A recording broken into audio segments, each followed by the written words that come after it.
Hello Libra, Sun, Moon, Rising, and Venus signs. Kamusta kayo?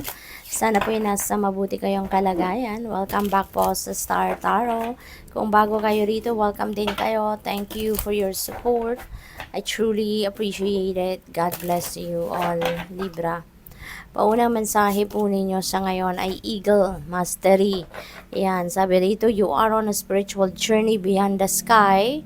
Let go of the past and soar. You are guided by the winds of spirit. Your wisdom inspires the world. Yan, napakaganda. Panahon na din, na i-release nyo na kung ano man ang inyong nakaraan. Kasi pwedeng yung kung ano ang naging past ninyo, yun pa rin yung yun yung nagho-hold back sa inyo. 'Di ba? Parang yun ang nagpe-prevent sa inyo from moving forward or moving on sa buhay. At maaring mapipigilan kayong mag-asenso, napipigilan kayong mag-thrive, mag-grow as a person dahil doon sa inyong mga nakaraan. So, this is really very important now, no? Na mag-let go ka na, i-let go mo na yung inyong nakaraan so that you can fly high now. 'Di ba? Kasi sayang ng panahon, sayang ng pagkakataon. We have Cat, independent, and you are a natural healer. Okay? You're a natural healer, your intuition is strong, you don't have to go with the crowd, life supports you in every way. Napakaganda, 'di ba? So siguro Libra, ang iba sa inyo rin dito is going to be embracing, no? Your healing powers. Baka meron kayong gift of being a healer, no? So at maaring ngayon, yan ang i-embrace ninyo. Your intuitive prowess then, is going to be on point sa ngayon. Siguro talaga, no, malakas yung inyong mga psychic abilities, no? Malakas yung inyong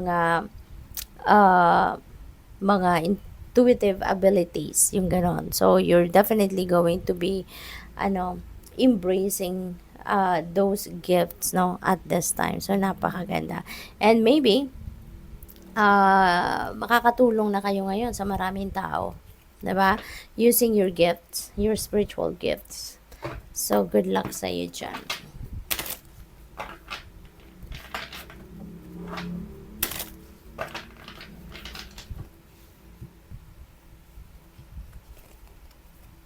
So, we have two of swords. Ayan. So, decision making ito, Libra.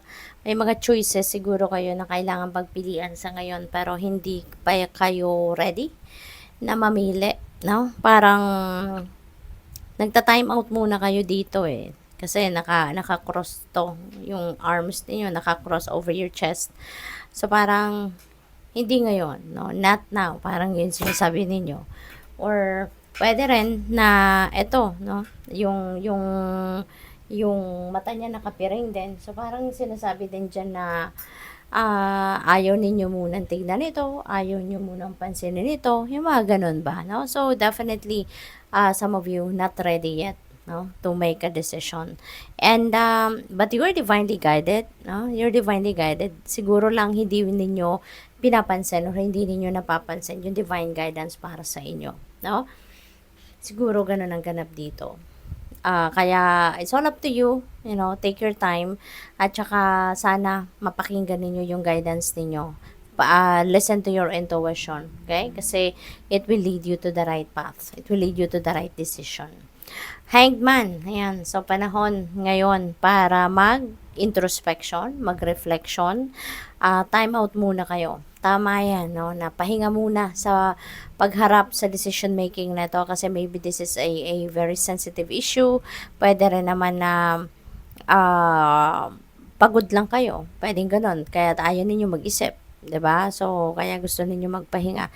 So, with the Hanged Man, there is going to be some kind of stagnant energy na babalot sa inyo sa ngayon para this is the universe's way para naman na makapagpahinga ka or pagpahingahin ka, 'di ba? Otherwise, kung tuloy-tuloy, no, kung nagpo-progress yung mga ginagawa ninyo, kung ano man ang pinagtatrabahuan ninyo dito, then most likely hindi talaga kayo makakapagmuni-muni, makakapag-isip-isip, makakapagnilay-nilay, 'di ba? Kaya nandito kayo ngayon sa stagnant energy para mabigyan ninyo ng oras ang sarili ninyo. Makapag-isip kayo ng mabuti para nang sa gayon matulungan kayo na makapagdesisyon na, 'di ba? So, that is one way of the universe's ano, that is one universe's way para kayo ay matulungan na magkaroon ng linaw ang inyong isipan, makapagpahinga, 'di ba? Para makapag-isip ng maayos. What else? We have strength. Ayan. And you may need your physical strength as well and also inner strength. 'Di ba? Kasi baka kailangan ninyong may gawin talaga dito physically. Pwedeng ganon. At baka kung kayo pagod na pagod, 'di ba? Kailangan ninyo magpahinga. Inner strength, kailangan din ninyo siguro itong buhayin sa ngayon para maharap ninyo ng you can face this decision making squarely, this situation squarely, 'di ba? Kailangan mo na magpakatatag, tibayan ang inyong loob, yung ganon. Kaya it is extremely important for you to to regain your physical strength and also activate your inner strength, no, and your courage. Okay? We have Five of Cups. Ayan. So siguro meron kayong kaya hindi kayo nakakapag-desisyon pa sa ngayon kasi baka ano pa kayo, nalulungkot, nabuburyo, walang gana kasi maybe you were disappointed, you were frustrated, no, with something.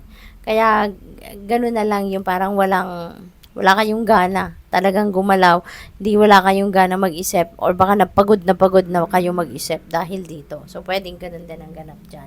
But ang advice din sa iyo rito, no, ng Five of Cups, don't dwell on what you don't have or don't dwell on what you have lost or kung ano man yung hindi dumating, 'di ba? Kasi ano ito parang frustrated, no? Ang iba sa inyo rito frustrated, nalulungkot, may regrets, yung ganon. So low vibe, no? Low vibe, may sadness, yung ganon. But if you're going to continue to focus on this energy, mas lalo ka pang mag-a-attract ng mas marami pang ganon. Marami pa kayong kakalungkot na sitwasyon, mas marami pa kayong tuloy po problemahin kasi manganganak at manganganak yan. Because ganon talaga, diba? Negativity attracts negativity. Positivity attracts positivity din, diba? Like attracts like. Kaya as much as possible, i-transmute ninyo yung negative energy na ito into something positive. Para nang sa gayon, mabaliktad na ang inyong sitwasyon at instead na negatibo ang ma-attract ninyo, maka-attract na kayo ng positive situations, solutions to problems, no? Positive experiences, diba? So, focus kayo sa kung ano na lang ang meron kayo sa ngayon. Yun ang pagyamanin ninyo, diba? Yun ang in-nurture ninyo because you never know, nandito pala, diba? Kung ano man ang blessing ninyo sa ngayon, yung pala, ito yung pwede ninyong pagkaperahan, dito pala kayo yayaman, dito pala kayo magtatagumpay, di ba? So, what else? We have Emperor, and things are going to be back in order. So, thanks God, no? Thanks God, at magiging makakalma din kayo, magiging maganda na rin ang inyong pakiramdam. Unti-unti, you're going to be back in order. So, aayusin mo na din, no, ang takbo ng buhay ninyo sa ngayon. Mas siguro, magano na kayo, magfo-focus kayo more on positivity na. So, that's really good. Kasi, with the Emperor, focused ito sa organization, no?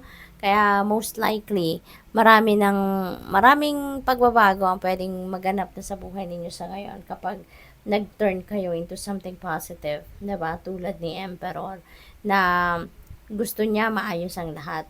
Kaya possibly, no, na lahat din, iba't ibang area ng buhay ninyo, maaaring unti-unti aayusin mo na din ang lahat ng area na yan.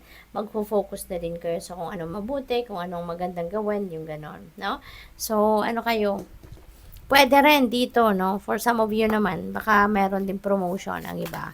Okay, baka ma-promote na kayo into leadership roles sa ngayon. So, congrats din sa inyo. Final message ninyo for today, angel number 2424. Ayan, good times. Ito din kailangan ninyo talaga sa ngayon, no? Leisure, 'di ba? Kailangan ninyo magpahinga, kailangan ninyo mag-take ng holiday, give yourself time naman para makapagbakasyon or staycation, depende sa inyong kapasidad sa ngayon, 'di ba? At embrace good times sa ngayon para deserve ninyo naman 'yan, eh, 'no? Para nang sa gayon makapag-replenish kayo ng lost energy ninyo, makapag-rejuvenate and recuperate kayo. That is going to help you a lot para mas maging maayos ang lahat sa buhay ninyo. Good luck. Thank you for watching. Love and light. Namaste.